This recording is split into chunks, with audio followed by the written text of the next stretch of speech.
Dengan demi-glace brown sauce ni, kita boleh buat macam-macam. Kita boleh buat mushroom sauce, kita boleh buat beef stew, kita boleh buat black pepper sauce, kita boleh buat perapan daging untuk panggang. Jadi kualiti dia memang terjamin.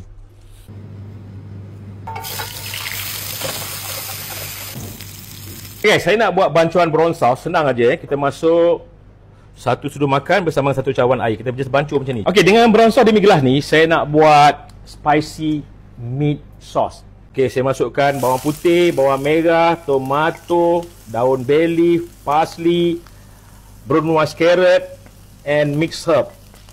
Dan kita kacau saja. Okay, bila dah ada aroma, barulah kita masuk ni. Dikatakan spicy meat sauce ni, saya masukkan serbuk rempah kari, serbuk jintan manis, serbuk lada hitam. Saya masukkan paste tomato, saya masukkan sos cili, masukkan sedikit sos tomato. Barulah saya masukkan bancuhan brown sauce demi-glace ni. Okey, dah pun siap satu resipi yang ringkas, spicy meat sauce with chicken sauces. Mana dapat bahan utama dia? Anda boleh pergi ke 99 Speed Mart.